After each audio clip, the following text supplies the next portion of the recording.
কেননা কথিত আছে 400 বছর আগে একজন সন্তানবিহীন মহিলা ভগবান শ্রীকৃষ্ণের দর্শনের জন্য বৃন্দাবনে আসেন এবং শ্রীকৃষ্ণের মনোমুগ্ধকর রূপ দেখে ওই বৃদ্ধা মহিলা ভাবতে থাকেন, আমারও যদি এরকম একটা সন্তান থাকতো।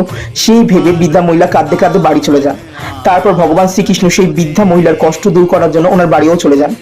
পরের দিন সকালে যখন সব ঘটনা জানতে পারেন বৃন্দাবনের বাসীরা, তখন খুঁজতে খুঁজতে সেই বৃদ্ধা মহিলার বাড়ি চলে যান এবং গিয়ে শ্রীকৃষ্ণকে ধামে ফিরে যাওয়ার জন্য প্রার্থনা করতে থাকেন এবং সকলের প্রার্থনাতে শ্রীকৃষ্ণ আবার বৃন্দাবন ধামে ফিরে আসেন।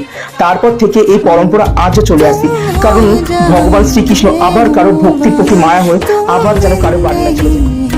कुछ यहाँ तुम हो जहाँ मैं हूँ वहाँ तुम दिन नहीं है कुछ यहाँ मुझ में धड़कते हो तुम ही मुझ में धड़कते हो